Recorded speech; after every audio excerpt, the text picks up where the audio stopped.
আসসালামু আলাইকুম। যারা এনটিআরসি প্রিপারেশন নিচ্ছেন ১৯তম এনটিআরসি পরীক্ষা, আজকে তাদেরকে নিয়ে আমার ক্লাস। আমরা কোয়ান্টাম মেকানিক্সের আজকে আমরা ২ নাম্বার লেকচারে আপনাদেরকে স্বাগতম জানাচ্ছি। এর আগে আমরা একটা ভিডিও আপলোড করেছিলাম কোয়ান্টাম মেকানিক্সের এমসিকিউর উপর। আজকে আমরা শ্রোডিঙ্গার ইকুয়েশনের এমসিকিউ থেকে শুরু করলাম। শ্রোডিঙ্গার সমীকরণ কোন ধরনের ফাংশন বর্ণনা করে? শ্রোডিঙ্গারের সমীকরণ কোন ধরনের ফাংশন বর্ণনা করে? এটা কি কণার অবস্থানের সম্ভাব্যতা নিয়ে, কণার গতি নির্ধারণ নিয়ে, কণার তাপমাত্রা, নাকি কণার আয়তন? আমরা জানি যে শ্রোডিঙ্গার ইকুয়েশনের যে সাই, সেটাকে আমরা বলি প্রবাবিলিটি ফাংশন। এটার নাম হচ্ছে প্রবাবিলিটি ফাংশন, বা বাংলায় বলতে পারেন এটাকে সম্ভাব্যতা ফাংশন। সো এটা এমন সাই হচ্ছে এমন এক ধরনের ওয়েভ ফাংশন যেটাকে আমরা বলি প্রবাবিলিটি ফাংশন। সো অপশন কিন্তু আসলে এ নাম্বারটা হবে। এটা এক ধরনের সম্ভাবনার প্রকাশ করে। টাইম ডিপেন্ডেন্ট শ্রোডিঙ্গার সমীকরণের মূল ফর্ম কি? টাইম ডিপেন্ডেন্ট শ্রোডিঙ্গার সমীকরণের মূল ফর্ম হচ্ছে ই সাই ইকুয়াল টু এইচ সাই। এখানে এইচ হচ্ছে হ্যামিল্টনিয়ান অপারেটর। অ্যাকচুয়ালি এটা আরও বেশি কারেক্ট হইতো যদি আমি এভাবে লিখতাম যে এইচ সাই ইকুয়াল টু হচ্ছে ই সাই। যদি এভাবে লিখতাম তাহলে বেশি ভালো হতো। এক্ষেত্রে আমাদের জানা আছে যে যে ই মানে হচ্ছে এখানে আসলে এনার্জির আইগেন ভ্যালু, আর এনার্জির আইগেন ভ্যালু হচ্ছে iota H cut del del T. So H হচ্ছে এই এইচ হ্যাট, এটাকে বলি আমরা হ্যামিল্টনিয়ান অপারেটর। সাই হচ্ছে wave function. Hamiltonian operator wave ফাংশনের উপর অপারেট করলে আমাদেরকে এনার্জি আইগেন ভ্যালু ব্যাক করে, এবং ফাংশনটা হচ্ছে আমরা পাই, আবার ব্যাক পাই। যেহেতু ই মানি হচ্ছে iota H cut del del del del T, আর একটা সাই আছে, এটা হচ্ছে শ্রোডিঙ্গারের টাইম ডিপেন্ডেন্ট ইকুয়েশন, বা যেটাকে আমরা বলতে পারি সময় নির্ভরশীল শ্রোডিঙ্গার ইকুয়েশন। সুতরাং ক নাম্বারটা হবে উত্তর। এর পরবর্তী প্রশ্ন হচ্ছে টাইম ডিপেন্ডেন্ট শ্রোডিঙ্গার সমীকরণ কোন ক্ষেত্রে প্রযোজ্য? এটার উত্তর এক কথা, এটা হচ্ছে স্থির পটেনশিয়াল কণার জন্য। ওকে, এরপরে আমরা দেখতে পাচ্ছি যে শ্রোডিঙ্গার সমীকরণে সাই স্কোয়ার বলতে কি বোঝায়? শ্রোডিঙ্গার সমীকরণে সাই স্কোয়ার বলতে বোঝায় এটা আসলে সম্ভাব্যতা দিয়ে, এটা দিয়ে আসলে আমরা সম্ভাব্যতা বুঝি। এটা অ্যাকচুয়ালি এভাবে লেখা উচিত, মডুলাস দিয়ে তারপর স্কোয়ার দেওয়া উচিত। সো কণার অবস্থানের সম্ভাব্যতা ঘনত্ব এটা আসলে প্রকাশ করে, কণার গতি না, কণার ভর বা শক্তি এগুলা না। আচ্ছা, এরপরে আমাদের লাস্ট এখানে আছে শ্রোডিঙ্গার সমীকরণ কিসের ভিত্তিতে গঠিত হয়? শ্রোডিঙ্গার সমীকরণ হচ্ছে এনার্জি ও সম্ভাব্যতা, মূলত হচ্ছে প্রবাবিলিটির ভিত্তিতে এটা গঠিত হয়। শ্রোডিঙ্গার সমীকরণ আসলে একটা প্রবাবিলিস্টিক ইকুয়েশন, ঠিক আছে? সো কোয়ান্টাম মেকানিক্সের একটা one of the fundamental equation যদি বলেন যে সেটা নিজেই হচ্ছে প্রবাবিলিস্টিক ইকুয়েশন। সো এটা আসলে পুরো কোয়ান্টাম মেকানিক্সকে প্রবাবিলিস্টিক একটা থিওরিতে রূপান্তর করে। আমাদের একটা কোয়েশ্চেন যেটা হাইজেনবার্গ নিয়েছিল, সেটা আমরা গত লেকচারে আলোচনা করতে ভুলে গেছিলাম। সো এটা একটু আজকে আলোচনা করে দিই। সেটা হচ্ছে হাইজেনবার্গের আনসার্টেনিটি প্রিন্সিপাল অনুযায়ী কোনটি ভুল? প্রথম কথা হচ্ছে যে কণার অবস্থান ও গতি একই সময়ে নির্ভুলভাবে জানা যায়, এটা সত্য না। কণার অবস্থান আর গতি মানে হচ্ছে ভরবেগ, যেটা সেটা একসাথে আসলে নির্ভুলভাবে মেজারমেন্ট করা সম্ভব না, হাইজেনবার্গের আনসার্টেনিটি প্রিন্সিপাল তাই বলে। সো প্রথম যে অপশনটা সেটাই কিন্তু আসলে সঠিক, মানে এটাই কিন্তু আসলে ভুল এখানে, ঠিক আছে? সো উত্তর হবে হচ্ছে ক নাম্বারটা। পলিনোমিয়াল বেসিস ফাংশন কোন সমস্যায় ব্যবহৃত হয়? পলিনোমিয়াল বেসিস ফাংশন হচ্ছে যখন আমরা হারমোনিক অসিলেটরকে ডিল করি, তখন আমরা কোয়ান্টাম মেকানিক্সে এটা ইউজ করে থাকি কোয়ান্টাম হারমোনিক অসিলেটরের ক্ষেত্রে। শ্রোডিঙ্গার সমীকরণে এইচ হ্যাট, এটা দিয়ে আমরা আসলে বোঝাই হ্যামিল্টনিয়ান অপারেটর। হ্যামিল্টনিয়ান অপারেটর বলতে আসলে বোঝায় বানান ভুল হয়েছে, sorry, Hamiltonian operator. So Hamiltonian operator আসলে বোঝায় যে এই অপারেটর দিয়ে মূলত আমরা হচ্ছে টোটাল এনার্জি, একটা সিস্টেমের টোটাল এনার্জি হচ্ছে কম্পিউট করি, ঠিক আছে? এখানে লেখা আছে দেখেন, সম্পূর্ণ শক্তি নির্দেশ করে হ্যামিল্টনিয়ান অপারেটর। এ নাম্বারটা হচ্ছে উত্তর। এরপরে হচ্ছে কোন সমীকরণ শ্রোডিঙ্গারের ভ্যারিয়েবল আলাদা করতে সাহায্য করে? কোন সমীকরণ শ্রোডিঙ্গারের যেই ভ্যারিয়েবল সেটা আলাদা করতে সাহায্য করে? আমরা জানি সেটা হচ্ছে টাইম ইন্ডিপেন্ডেন্ট, সময় অনির্ভরশীল যে সমীকরণ সেটা, কিন্তু যেটা সময় নির্ভরশীল সমীকরণ সেখানে এভাবে ভ্যারিয়েবল সেপারেট করা সম্ভব হয় না। সো উত্তর হচ্ছে এ হবে। শ্রোডিঙ্গার সমীকরণের সলিউশন সেটা হচ্ছে সাই। এটাকে কিভাবে আমরা প্রকাশ করি? আমরা জানি এটাকে আমরা একটা কমপ্লেক্স ফাংশন আকারে প্রকাশ করি। ধরেন যে এটা হচ্ছে এ প্লাস আয়োটা বি, এই আকারে প্রকাশ করা যায়। শ্রোডিঙ্গার সমীকরণের মূল আবিষ্কারক হচ্ছে none other than Erwin Schrodinger. So Erwin Schrodinger বলেন আর যেটাই বলেন, নাম দেখে বোঝা যাচ্ছে শ্রোডিঙ্গার সমীকরণের মূল আবিষ্কারক যে শ্রোডিঙ্গার।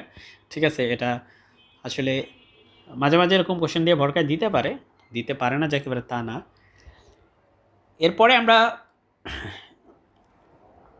এরেনফেস্ট থিওরেম নিয়ে আলোচনা করবো। এরেনফেস্ট থিওরেম ইনশাল্লাহ। এরেনফেস্ট থিওরেম কী বোঝায়? আমার একটা ভিডিও আছে, আমার চ্যানেলের নামটা একটু বলে দিই, এনইউ ফিজিক্স ক্লাস।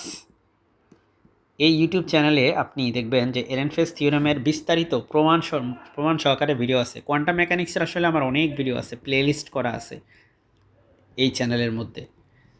সো যদি ডিটেলসে আসলে আপনার রিভিশন দরকার হয় তাহলে হচ্ছে আপনি এগুলা দেখে নিতে পারেন। তো দেখেন এখানে বলছে যে এরেনফেস্ট থিওরেম কি বোঝায়।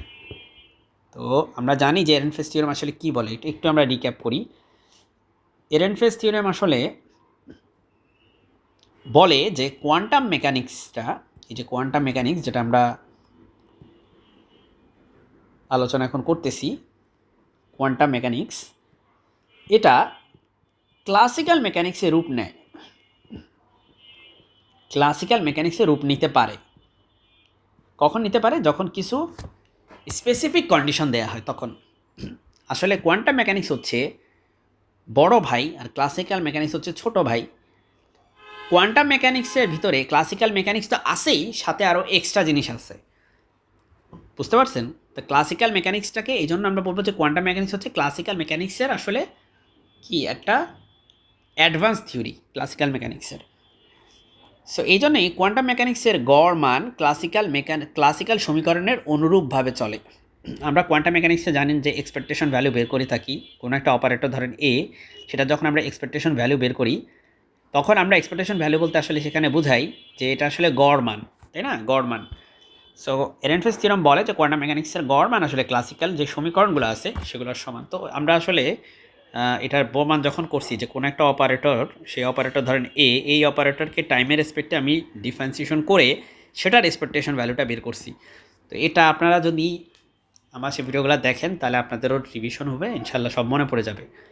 এরপর দেখেন এরেনফেস্ট থিওরেমের মূল ফিজিক্যাল কনসেপ্টের সঙ্গে সম্পর্কিত। আসলে এটা এরকম হবে যে এরেনফেস্ট থিওরেম কোন মূল, আচ্ছা ঠিকই তো লিখছি, এরেনফেস্ট থিওরেম কোন মূল ফিজিক্যাল কনসেপ্টের সাথে সম্পর্কিত। একটু আগে দেখলাম যেটা হচ্ছে সময় গড় মানের সময় বিকাশ। দেখেন আমি একটু আগে বললাম যে কোনো একটা অপারেটর এ, সেই অপারেটর হচ্ছে টাইমের রেসপেক্টে কীভাবে চেঞ্জ হচ্ছে, তারপরে সেটার এক্সপেকটেশন ভ্যালু বের করতে হয়। এটাই হচ্ছে এরেনফেস্ট থিওরেমের মেন কথা। তারপরে আমরা রাইট সাইডে পুরো একটা এক্সপ্রেশন পাই আর কি। হ্যাঁ, তাহলে কোন একটা অপারেটর এ, সেই অপারেটর টাইমের সাথে কিভাবে চেঞ্জ হচ্ছে, এই জন্য বলছে সময়ের বিকাশ। আর সেটার এক্সপেকটেশন ভ্যালু মানে কি? গড় মান। তাহলে অপশন কিন্তু বি হবে। এরপরে হচ্ছে কোন ধরনের সম্ভাব্যতার জন্য এরেনফেস্ট থিওরেম প্রযোজ্য? কোন ধরনের সম্ভাব্যতার জন্য এরেনফেস্ট থিওরেম প্রযোজ্য? এটা আমরা জানি যে এরেনফেস্ট থিওরেম হচ্ছে, একটু আগেই আলোচনা হচ্ছিল যে এটা হচ্ছে গড় মান বা এক্সপেকটেশন ভ্যালুর জন্য এটা প্রযোজ্য। সো আমরা সাই স্টার এ সাই ডিএক্স, ঠিক আছে। তো যাই হোক, এটার এই লিখছি কেন, এটা ইনফিনিটি, মাইনাস ইনফিনিটি থেকে প্লাস ইনফিনিটি। তো যাই হোক, এগুলা হচ্ছে আমরা এতক্ষণ ধরে অনেক আলোচনা করলাম। এরেনফেস্ট থিওরেম আসলে আপনি যদি একবার প্রমাণটা দেখে ফেলেন তাহলে ইনশাল্লাহ আপনার মনে পড়ে যাবে। এছাড়া আমরা লাইভ ক্লাসে এগুলো নিয়ে এমনি আলোচনা করবো ইনশাল্লাহ, ঠিক আছে। আপনারা আমাদের পেইড কোর্সে যুক্ত হতে পারেন মাত্র 999 টাকায়।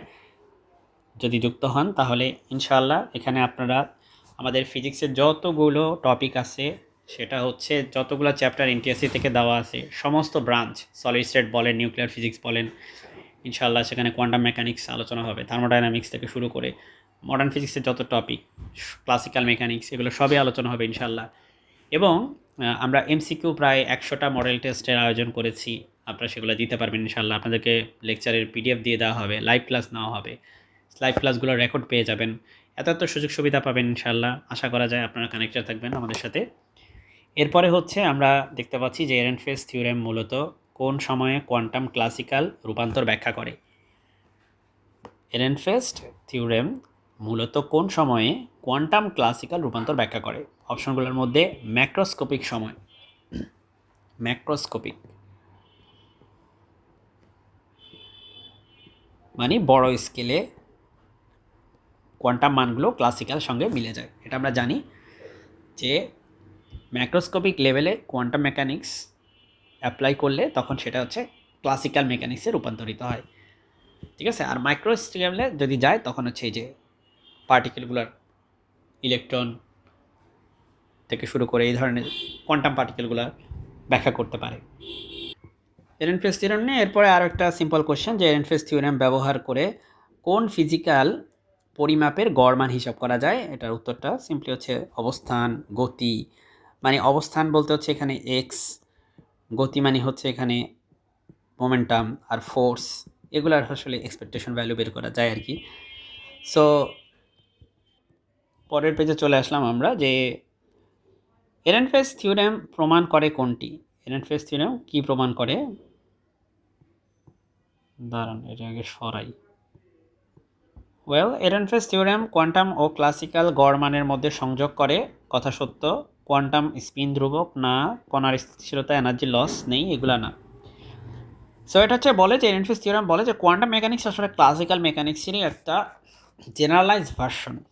এরেনফেস থিওরেম অনুযায়ী এই জিনিসটা কি নির্দেশ করে? এটা আসলে কি আমি একটু বলি।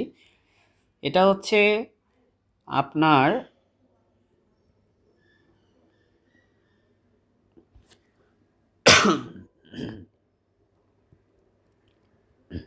এটা হচ্ছে আপনার এক্স যেই অপারেটর আছে, যেটা হচ্ছে পজিশন অপারেটর, সেটার হচ্ছে আপনার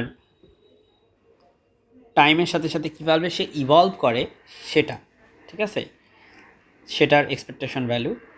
সো আমরা বলেছি যে এরেনফেস থিওরেম যেটা আমি প্রমাণ করেছি আমার এনিউ ফিজিক্স ক্লাস, সেই চ্যানেলে, সেটা দেখলে আপনারা এগুলো আপনাদের মনে পড়ে যাবে ইনশাল্লাহ।